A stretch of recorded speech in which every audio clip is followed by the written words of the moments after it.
Muy buenos días, iglesia. Una vez más nos sentimos llenos de gozo, de alegría por tenerlos a cada uno de ustedes como miembros de esta congregación, pero también esta mañana nos sentimos llenos de alegría al tener a algunos familiares entre nosotros, de algunos hermanos, tenemos también amigos entre nosotros. Y si empiezo a decir nombres, voy a quedar mal con alguno, así que no voy a decir nombres, pero queremos que todos se sientan bienvenidos. Es una oportunidad más que el Señor nos regala para poder estar en el lugar correcto. Y es que mucha gente hoy ha decidido estar en muchas partes, en diferentes lugares, pero estar aquí, quiero decirle, es la mejor decisión que usted y yo pudimos tomar, porque es aquí donde escuchamos el mensaje más importante que todo ser humano necesita escuchar. Y hemos comenzado durante este mes a estudiar una serie llamada o titulada "Y habitó entre nosotros". Hemos estado meditando en la preciosa verdad que nos revela Juan capítulo 1, versículo 14. Para este momento ya tendría que saber, ¿verdad? Si usted ha estado aquí, recordar ese pasaje, el cual nos dice de que ese Dios, creador del cielo y de la tierra, ese Dios todopoderoso, un día decidió tomar la forma de hombre, decidió habitar entre nosotros. Lo había hecho de muchas maneras en el pasado, se había mostrado y manifestado a la gente de varias formas, pero nunca como lo que sucedió, dijimos hace unos domingos, hace algunos años allá en Belén, cuando un precioso día nació de una mujer y habitó entre nosotros. Nunca estuvo tan cerca de su creación como en ese momento. Y Jesús, estando aquí, representa esa voluntad de Dios para salvar a toda la gente. El domingo pasado estuvimos meditando en cómo esa venida de Jesús no fue una casualidad. No fue que el Padre Celestial un día, de la noche a la mañana, decidiera enviar a su Hijo, sino que era parte de un plan eterno, de un plan perfecto, para que nosotros pudiésemos conocerle verdaderamente. Y ese es el Cristo, hemos dicho, que nosotros predicamos. Y pues hoy vamos a continuar, vamos a seguir con nuestro estudio y voy a pedir acceso, por favor, a poder pasar las diapositivas, meditando en que mientras Jesucristo estuvo aquí en la tierra, mientras Él estuvo entre nosotros, enseñó muchas cosas. Muchas gracias. Si algo hizo Jesús fue hablar. Si algo hizo el Señor fue predicar. Y hubo muchas multitudes que durante 3 años de ministerio de Jesús lo escucharon, estuvieron atentos a su voz y pusieron atención en lo que Él predicó. Estas multitudes se dieron cuenta desde muy temprano que Cristo no solo tenía palabras de esperanza, palabras de ánimo, sino que también tenía palabras desafiantes. Vino no solo para ofrecernos esa salvación a la cual todos estamos llamados, sino que también para desafiarnos a ser transformados, a ser cambiados. Y hoy estaremos meditando en una de las frases más contundentes y claras que el Señor hace para todo el que quiera ser su discípulo. Y pediré una vez más que me permitan, por favor, pasar la diapositiva.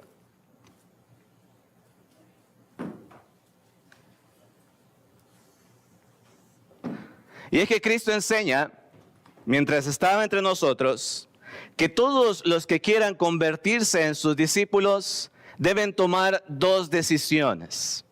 Y eso nos va a tomar el estudio de esta mañana. Y es una responsabilidad mía que usted no pierda su tiempo, que usted no ponga sus oídos atentos a mis palabras y yo no le diga nada. Entonces quiero decirle que vamos a estar meditando y vamos a estar hablando sobre cosas que realmente nos competen. Y quiero que, como usted ya vio ahí en la pantalla, Vaya conmigo a Mateo capítulo 16, versículo 24 y 25. Mateo 16, 24 y 25. La frase o las palabras en las que estaremos meditando de Jesucristo, como he dicho hace unos segundos, representan ese desafío que Él hace a toda la gente. Probablemente entre nosotros hoy, habemos parte de ellos, que quieran ser sus discípulos. Y hay dos cosas que Él va a decir aquí, a lo cual estamos llamados todos, sin excepción. Estamos ahí todos, en Mateo 16, 24. ¿Lo tenemos? Dice la palabra de Dios, en este caso Jesús hablando. Entonces Jesús dijo a sus discípulos: si alguno quiere venir en pos de mí o quiere seguirme, niéguese a sí mismo y tome su cruz y sígame. Porque todo el que quiera salvar su vida, la perderá. Y todo el que pierda su vida por causa de mí, ¿cómo termina Jesús? La hallará. Yo creo que no hace falta ser doctores en teología para identificar a simple vista en el versículo 24 las dos condicionantes que hace Jesús para todo el que quiera ser su discípulo. Las vemos ahí claramente. Yo creo que estas dos frases que el Señor dice en el versículo 24 marcaba la diferencia entre quienes oían sus palabras. Marcaba la diferencia entre aquellos que decían: ok, estoy dispuesto a pagar el precio, estoy dispuesto a seguirle aún así, o aquellos que escuchándolo mejor decidían retirarse y reconocían que no era para ellos. Las cosas no han cambiado. Al día de hoy, las cosas no han cambiado. Cuando Jesús dice estas palabras que también son para nosotros, la gente sigue teniendo esas dos clases de reacciones. O deciden aceptarlas, recibirlas, o deciden rechazarlas. Entonces, ¿a qué se refiere Jesús o de qué está hablando Él cuando dice que si alguien quiere ser su discípulo, niéguese a sí mismo y tome su cruz? Bueno, acompáñenme entonces en este viaje que ya casi, miren, va avanzando, así vamos a la mitad, sí, el tiempo aquí va volando. Partamos entonces entendiendo qué significa la frase niéguese a sí mismo. O sea, si el Señor me llama a mí a ser su discípulo y esto es lo primero que me pide, ¿qué significa negarme a mí mismo? Es mi oración que esta mañana todos los que me están oyendo tengan la expectativa de ser discípulos de Cristo. Ese es el deseo más grande en el corazón de todos los que estamos aquí, que cada uno podamos decidir ser discípulos del Señor. Entonces, ¿qué significa hacer esto primero que Jesús describe como negarse a sí mismo? ¿Sabe que algunas traducciones o versiones para la expresión niéguese a sí mismo, dice, por ejemplo, renuncie a sí mismo, o rechácese a sí mismo, o abandónese a sí mismo? Y bueno, tal vez quedamos un tanto en las mismas, ¿no? ¿Qué significa abandonarme a mí mismo? ¿Qué significa renunciarme a mí mismo? Bueno, si pudiésemos dar una definición a estas palabras, podríamos decir que negarse a sí mismo es, ojo, la renuncia ¿a qué? A las intenciones y deseos personales con el fin de seguir ¿a quién? Al Señor, con el fin de seguir a Cristo. Estas palabras las vivieron en carne propia los discípulos.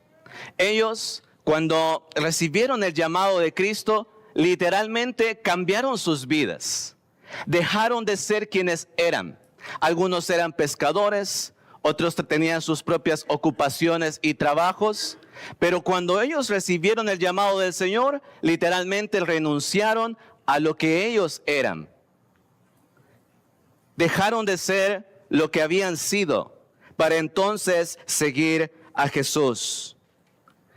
Y esta frase de negarse a sí mismo tiene aún una más profunda implicación. Y es que las multitudes que escucharon a Jesús, como también nosotros que lo escuchamos al día de hoy, entendemos que la voluntad de Dios predicada por Jesús se opone o desafía directamente nuestros deseos e intenciones personales. Esa es una de las primeras cosas que uno se da cuenta cuando es expuesto a la verdad de Cristo. Esta palabra es un tanto diferente a lo que yo creo, a lo que yo soy, a lo que quieren mis propias intenciones e inclinaciones. Jesús, cuando empezó a predicar, empezó a desafiar la naturaleza humana inclinada hacia el pecado. Y es que la negación propia implica vencer el peor enemigo de los propósitos de Dios en nuestra vida. ¿Y sabe cómo se llama ese peor enemigo? Familia, trabajo, amigos. El peor enemigo para que alguien verdaderamente siga a Jesús es su propio yo. Y esto parece un tanto sencillo de entender, pero sin lugar a dudas encierra, como he dicho antes, una gran verdad. Miren, la gente, las personas, la sociedad que oía a Jesús decir, por ejemplo, ama a tu enemigo, estaban acostumbrados a odiar a su enemigo. La gente que escuchó a Jesús decir, si alguien te pega una mejilla, da la otra, estaban acostumbrados a no pagar ni siquiera con la misma moneda, sino con peor aún. La gente que escuchó decir a Jesús, por ejemplo, que teníamos que orar por aquellos que nos odian, estaban acostumbrados a odiar. Porque el mensaje de Jesús, la voluntad de Jesús para nosotros, se opone completamente a nuestro propio yo. Se opone a la naturaleza humana. Y yo creo que aquí todos podemos dar testimonio de esto porque no hay nadie que no sea humano, ¿cierto? Levanta la mano quien no es humano. Todos sabemos que en nosotros hay deseos, hay hábitos, hay prácticas que se oponen directamente a los propósitos de Dios para nosotros. Sabemos que hay inclinaciones hacia la inmoralidad sexual, hacia la inmoralidad en nuestro diario vivir, que se opone a lo que el Señor espera de nosotros, la santidad, el congregarnos, el hacer el bien. Entonces, cuando Jesús dice a la gente que si quieren ser sus discípulos, debían entender hasta el día de hoy igual, que esto implica un cambio, una transformación y comenzar la más grande batalla espiritual. Yo no sé cuántos aquí llevarán más de un año siendo cristianos. Creo que varios, quizás muchos. Pero ¿será que la negación propia, el luchar con nosotros mismos para darle lugar a Dios, darle lugar a Cristo, ¿será que es una batalla que termina a los 5 años de haber creído? ¿Qué tal a los 10 años? ¿Qué tal a los 20? ¿Quién tiene aquí 20 años de ser cristiano o más? Tenemos varios. ¿Ya ha terminado su lucha? ¿Ya ha terminado su batalla espiritual? No. Es una batalla permanente. Entonces, esto es el corazón de la negación propia. Y quiero que me ponga atención si no he entendido hasta el momento. El negarnos a nosotros mismos puede ser la razón por la que muchos han oído el Evangelio, escuchan acerca del Señor, pero nunca toman la decisión de seguirle. Y esconden su falta de voluntad a la obediencia detrás de una supuesta razón, ¿no? Como lo decíamos hace algunos domingos. Soy lo suficientemente inteligente como para creer en lo que tú crees. O para mí no hay suficiente evidencia para creer en Dios. Pero en realidad lo que esconden es una falta de voluntad, una apatía completa a que el Señor transforme y cambie sus vidas. Porque ¿quién no ama su propio yo? Los hombres han muerto por la libertad, ¿no es cierto? Han muerto por ser libres. Y eso es lo que Jesús encuentra cuando Él nos empieza a decir a nosotros, si quieren ser mis discípulos, ¿qué deben hacer primero? Negarse a sí mismos. Se encuentra con hombres y mujeres que amamos ser libres, que queremos satisfacernos a nosotros mismos. Pero es ahí donde viene el desafío de Cristo para nosotros. Fíjense que hubo un hombre que la Biblia nos presenta que tuvo un encuentro con Jesús. Y ha sido conocido este hombre, no por su nombre, sino que la historia es conocida como el joven rico. Y entre las cosas, quiero que me escuche porque vamos a ver nada más un par de versículos por el tiempo sobre este hombre, pero deseo que me ponga atención para poder llegar a esto. Se dice que este hombre tenía grandes intenciones, buenas intenciones. Tanto que un día al escuchar de Jesús decidió buscarlo. Y cuando él buscó a Jesús, él le hizo la pregunta más importante de todas. Le dijo al Señor, Maestro, ¿qué puedo hacer para tener la vida eterna? ¿Qué puedo hacer para ser salvo?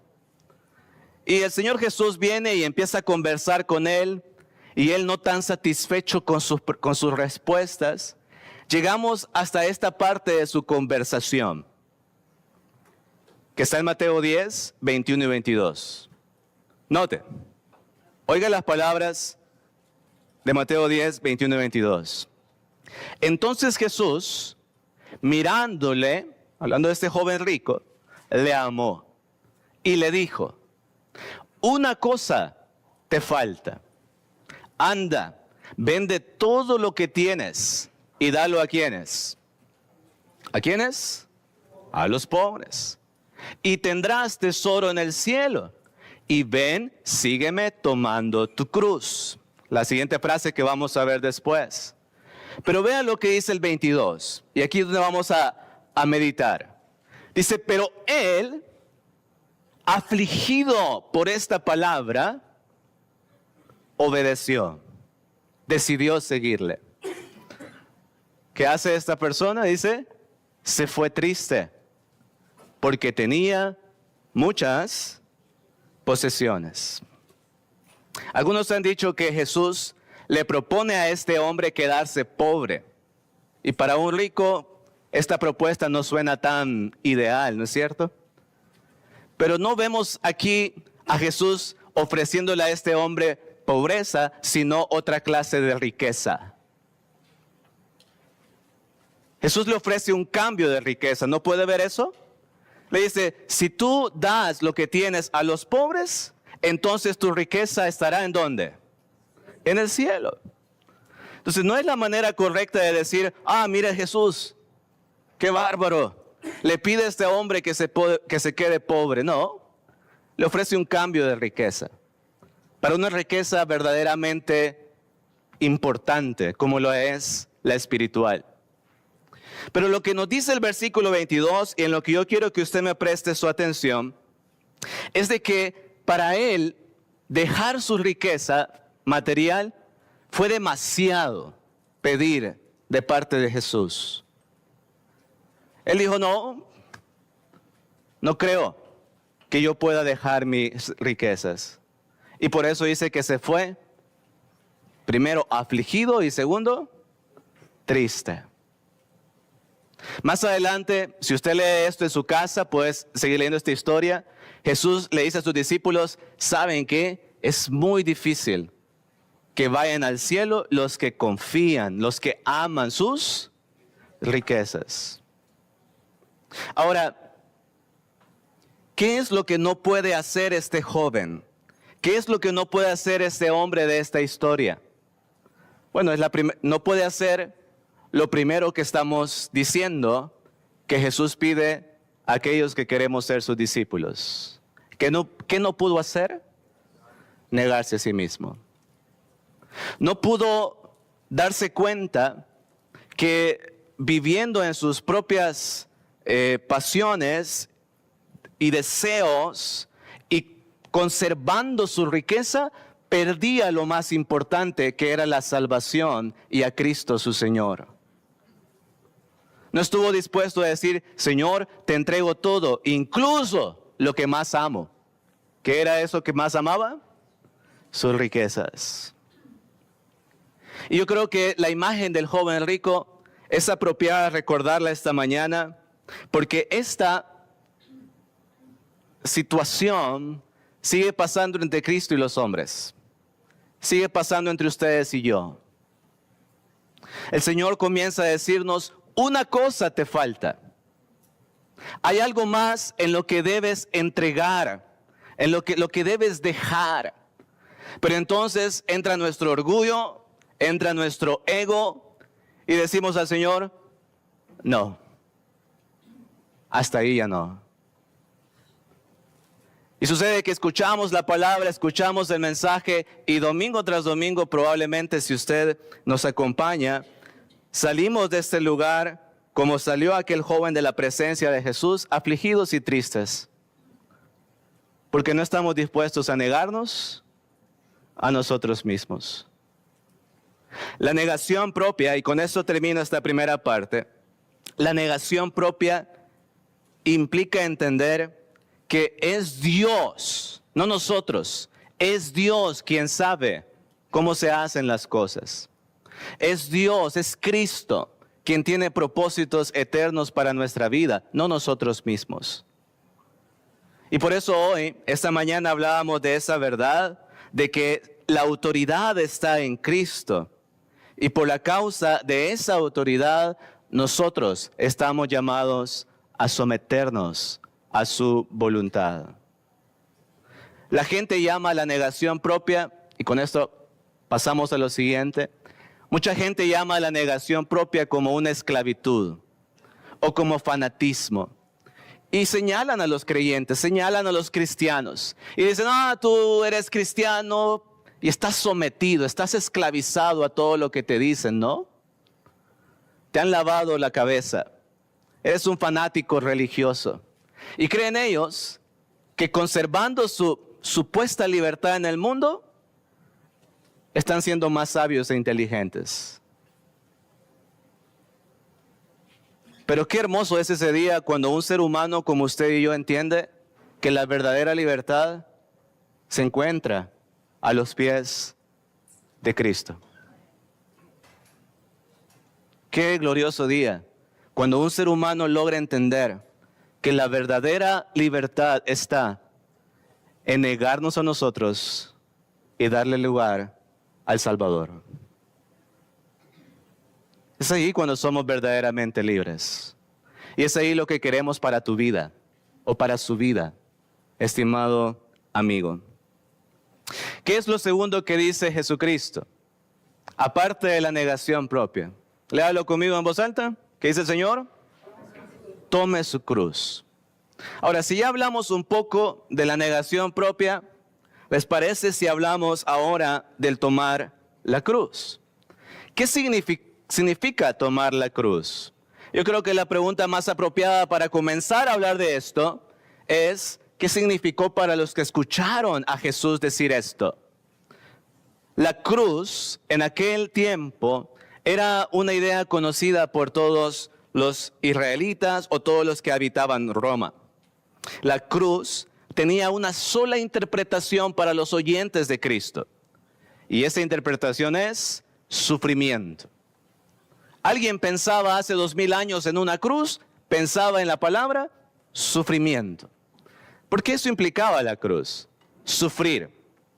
Llevar el castigo o llevar una pena que era tan difícil de llevar en aquel tiempo, que era puesta o impuesta sobre aquellos peores criminales que habían en Roma.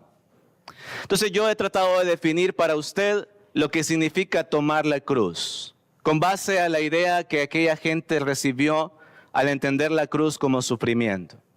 Y es que tomar la cruz significa que seguir al Señor requiere la disposición a un sacrificio personal. A un sacrificio personal. ¿Cuántos aquí hemos hecho o hacemos constantemente diversos sacrificios? Levante la mano quien puede decir, yo hago muchos sacrificios en mi vida. Vamos a ver. Yo levanto mi mano. Oh, dichosos los que no hacen sacrificios. Cuéntenme cómo lo hacen. Dicen muchos por ahí que todo en la vida quiere sacrificio. Quiere un esfuerzo.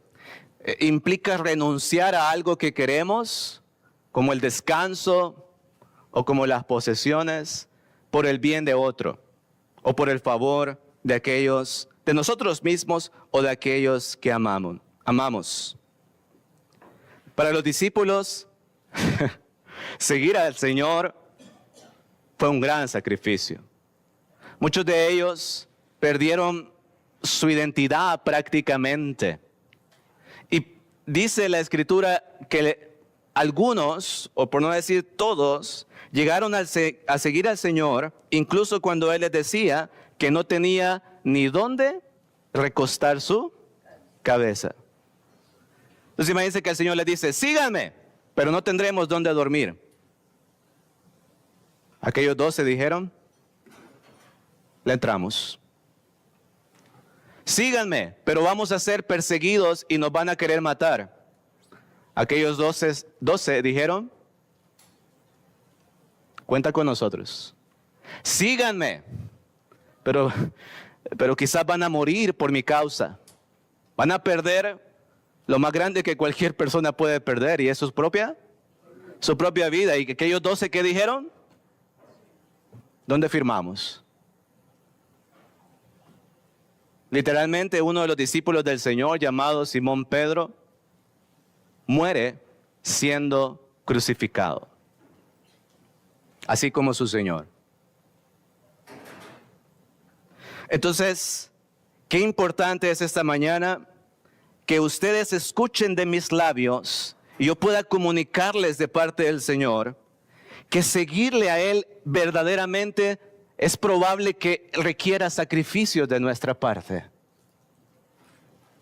Es probable que nosotros primero luchemos por perder la satisfacción a nuestros deseos personales, que queramos hacer lo malo, que queramos satisfacer nuestra carne, que muy fuerte es, y la sometamos y la suframos, la hagamos sufrir por la causa del Señor. Yo le pregunto esta mañana a todos, sin excepción, ¿qué implica para usted tomar su cruz? O si no lo ha hecho, ¿qué implicaría para usted tomar su cruz? Le traigo algunas propuestas. ¿Será que implicaría perder hábitos que por años nos han venido esclavizando a una vida perdida y a conductas y cosas que solo nos han destruido? ¿Será que tomar nuestra cruz significaría abandonar relaciones que lo están haciendo vivir una vida injusta y pecaminosa? ¿Será que tomar la cruz significará para usted perder amistades que usted sabe que lo único que hacen es influenciarlo al pecado? ¿Será que tomar su cruz significará perder algún tipo de reputación? He escuchado gente decir, no, quizás todavía no voy a obedecer, porque ¿qué dirán? ¿Qué dirán mis compañeros de trabajo? ¿Qué dirán en mi vecindario? Y muchas veces, ¿qué dirá mi propia familia? ¿Sabe que el sacrificio podría implicar también de nuestra parte los problemas dentro de nuestra misma casa? He conocido cristianos, uno que voy a mencionar su nombre porque me llena de orgullo su experiencia. Su hermano Diego, allá en la Iglesia de Cristo en Chalchuapa, en El Salvador. Diego, por muchos años, fue a la iglesia, se convirtió al Señor en medio de la más profunda oposición de su mamá y de su hermana y de su familia. Y Diego, de repente lo teníamos entre nosotros y lo veíamos un tanto cabizbajo, un tanto preocupado, pero era porque estar ahí, seguir al Señor estaba significando tener conflictos con su propia familia. La historia de Diego todavía continúa porque, si bien es cierto, parte de su familia ha mostrado cierto cambio y ha mostrado cierto interés, todavía él sigue teniendo problemas por causa de mantener su fe. Ahora, qué alto precio, ¿no? ¿Quién no le hubiera dicho a Diego, Diego, ¿sabes qué? Mejor no vengas. Si esto te causa problemas, ¿sabes qué? No vengas. Pero estaríamos no entendiendo las palabras del Señor Jesús. Si alguno quiere ser mi discípulo, niéguese a sí mismo y tome su cruz. Sacrifique lo que tengas que sacrificar. Pierda lo que tenga que perder, porque al final la ganancia es eterna y para siempre.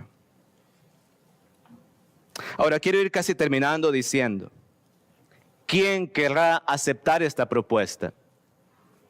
¿Quién querrá aceptar esta propuesta? No es tan llamativa, ¿no es cierto? Negarme a mí mismo, tener que estar luchando con mi propio yo, tener que sufrir en ocasiones por seguir al Señor. No me parece tan llamativo.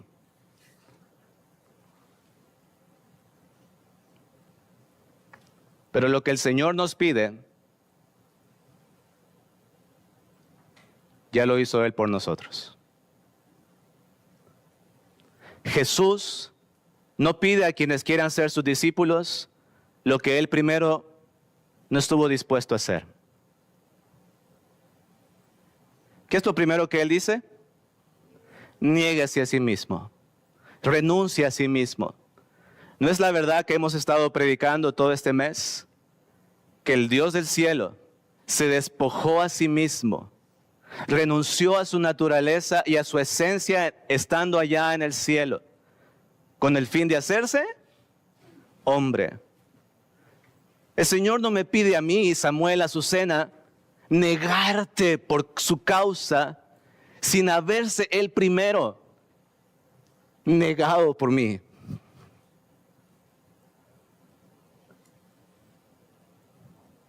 Sin haber Él primero dejado su gloria para ser como yo. Sin haber Él primero perdido su gloria y su eterna majestad en el cielo para venir a buscarme a mí y venir a buscarlo a usted. Yo creo que puedo negarme a mí mismo por su causa, porque Él ya lo hizo por mí. Y lo segundo, ¿qué dice el Señor? Tome su cruz. ¿Lo hizo el Señor? ¿Lo hizo el Señor? ¿Lo hizo el Señor? Tomó su cruz. La puso en su hombro y la llevó hasta el Gólgota. ¿Cómo no querer tomar nuestra cruz? ¿Cómo no sentirse usted llamado a tomar su cruz si Él ya la cargó por usted? ¿Le parece si cerramos esta lección? Porque ya los vi serios. Vamos a ir a Filipenses capítulo 2. Vamos, y terminamos ahí. Todos con su Biblia, por favor. Filipenses capítulo 3.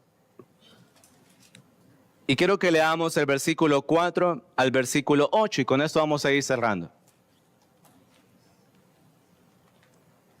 Filipenses 3, 4 al 8. Y no nos vamos a ir sin que todos podamos leer esto. Filipenses 3, 4 al 8. ¿Estamos ahí? Dice la palabra de nuestro Dios. Aunque yo tengo también de qué confiar en la carne. Si alguno piensa que tiene de qué confiar en la carne, yo más. Y yo creo que aquí es apropiado hacer una pausa y explicarle el contexto, ¿no? ¿Quién está hablando aquí? Bueno, está hablando aquí un hombre llamado, a ver, Pablo. Pongamos un contexto chiquito, rápido, breve. Pablo está explicando que él había tenido mucho antes de venir a conocer al Señor. Había tenido muchas cosas. Y él dice, si alguien tenía confianza en sí mismo y se amaba a sí mismo, ese era yo. Y mire lo que él dice en versículo 5. Les voy a contar quién fui yo. Circuncidado al 8º día, del linaje de Israel, de la tribu de Benjamín, hebreo de hebreos, en cuanto a la ley fariseo, en cuanto a celo perseguidor de la iglesia. Y terminamos esta última parte del versículo 6, en cuanto a la justicia que es en la ley, irreprensible. Mire, si usted no ha entendido lo que hemos leído, se lo resumo de la siguiente manera. Ponga su oído. Pablo dice, yo tenía una buena posición social. Tenía una buena reputación. Tenía mis credenciales, ¿no? Dentro de la sociedad. Tenía mucho de qué sentirme orgulloso. De hecho, este hombre tenía doble ciudadanía, algo que tanto anhelamos en este país. Dice que no solamente era judío, sino que también tenía la ciudadanía de Roma. Y lo hacía estar en una posición social muy buena. Miren, tenía todo, prácticamente. Ahora mire el versículo 7. Y aquí nos da el testimonio más precioso y con el que vamos a cerrar. ¿Están listos? ¿Están listos? Versículo 7. Pero cuántas cosas eran para mí ganancia. Todo lo que nos ha dicho aún más. Las he estimado como pérdida por amor de Cristo. Y ciertamente aún estimo todas las cosas como pérdida por la excelencia del conocimiento de Cristo Jesús mi Señor, por amor del cual, ¿qué dice Pablo? Por amor del cual he perdido algunas cosas. ¿No? Dice, por amor del cual lo he perdido todo. Y lo tengo por basura para ganar a Cristo. Yo creo que Pablo entendió perfectamente las palabras del Señor Jesús allá en Marcos.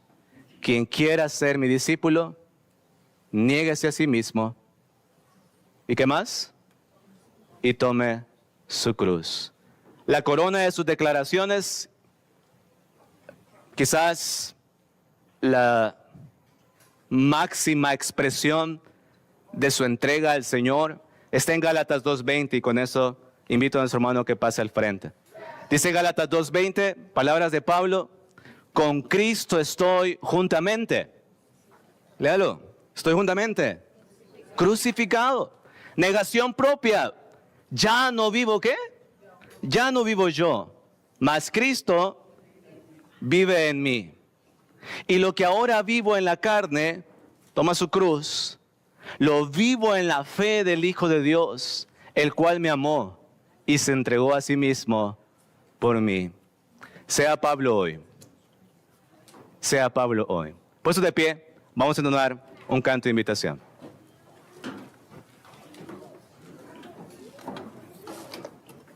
Cantemos. Cristo Está buscando obreros hoy. que quieran ir con él. ¿Quién dirá, Señor, contigo voy? Yo quiero serte fiel. Oh Señor, es mucha la labor y obreros faltan ya.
siempre habrá.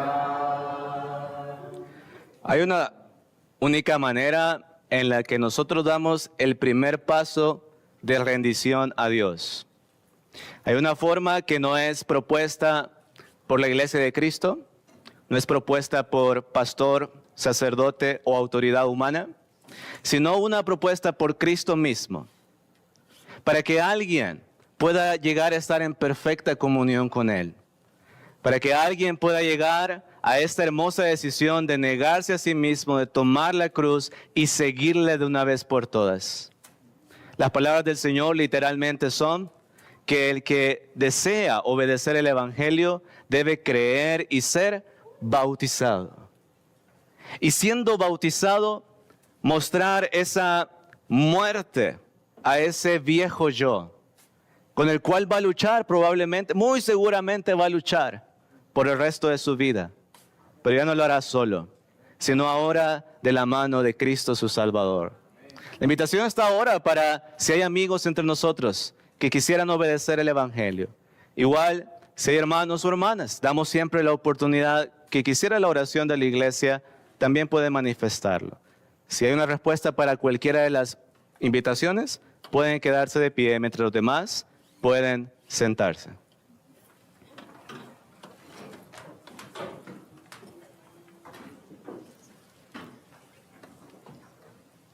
Y como cada domingo, gloria a Dios por su palabra.